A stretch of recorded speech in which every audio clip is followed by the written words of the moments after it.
अमरावतीमध्ये रवी राणा विरुद्ध बच्चू कडू वादाचा नवा अंक सुरू झालाय। लोकसभा निवडणुकीत बच्चू कडूंच्या उमेदवारीमुळे रवी राणांच्या पत्नी नवनीत राणांचा पराभव झाला। त्यामुळे आता रवी राणांनी बच्चू कडूंवर पुन्हा निशाणा साधलाय। बच्चू कडू वसुलीचं काम करतात असा गंभीर आरोप रवी राणांनी केला। परिणामी बच्चू कडूंनीही त्यांच्या खास शैलीत रवी राणांचा समाचार घेतला।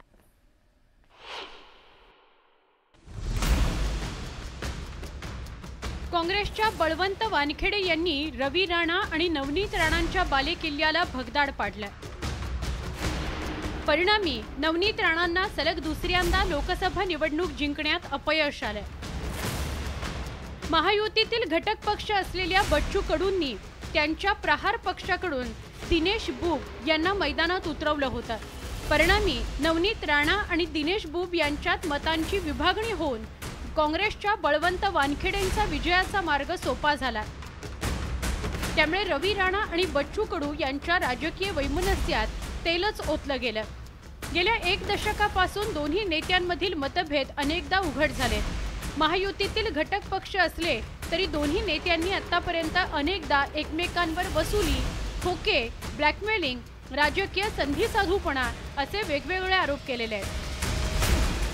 मला असं वाटते अचलपूर मतदारसंघातली जनता ही अत्यंत सृजन आहे। त्यांना सगळं करते की या व्यक्तीनं कशासाठी कोणाच्या सांगण्यावरून उमेदवार उतरवला आणि कुठून कुठून रसद आली आणि त्या रसदपैकी किती खर्च केला, किती खिशात टाकला, हे पूर्ण हिशोब अचलपूर मतदारसंघाची जनता त्यांना विचारा। रवी राणा एवढ्यावरच थांबले नाहीत तर बच्चू कडू महायुतीला ब्लॅकमेल करून आगामी विधानसभा निवडणुकीत 20 जागा मागत असल्याचा आरोप रवी राणांनी केला। बच्चू कडू यांच्या मतदारसंघात प्रहारच्या उमेदवाराला कमी मतं पडली, त्यामुळे तिथल्या मतदारांनी खोक्यांचा हिशोब केला असा टोला रवी राणांनी लगावला। रवी राणांनी बडनेरातील खोडके दाम्पत्यावरही तोफ डागली। खोडके दाम्पत्याने काही ठिकाणी शिट्टी तर काही ठिकाणी भाजपची भूमिका चालवली, त्यामुळे खोडकेंची भूमिका संशयास्पद असल्याचा आरोपही रवी राणांनी केला। लोकसभा निवडणुकीचा निकाल 4 जूनला लागल्यावर रवी राणांनी पहिल्यांदाच बच्चू कडूंवर तुफानी हल्ला चढवला। त्यामुळे बच्चू कडूंनीही जशा तशा शब्दात जोरदार पलटवार केलाय। त्यांची घरातलं शीतयुद्ध आहे। नेहमी नवनीत राणा टीव्हीवर दिसायच्या, राणा थोडा दबून गेला। ते स्वाभिमान पार्टीनंच बीजेपीच्या नवनीतजी राणाला पाडलं। अंतर्गत कला आहे आणि आपल्या घरचाच व्यक्ती मोठा होताना राणाला ते भावलं दिसत नाही। म्हणजे आमच्या बहीण ज्या आहे त्या बीजेपीमध्ये आणि जवई बुवा इकडे स्वाभिमान पार्टीमध्ये, तर याच्यामुळं फसगत झाली। लोकांना मोठा प्रश्न पडला का उद्या जर भाजपचं सरकार नाही आलं तर मग पुन्हा स्वाभिमान आघाडीत जाऊन बसेल।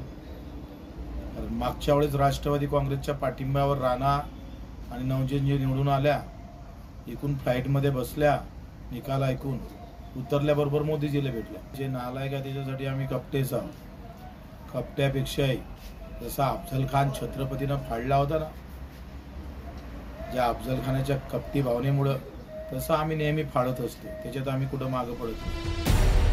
अमरावती लोकसभा मतदारसंघात आधीच महायुतीला पराभव स्वीकारावा लागलाय।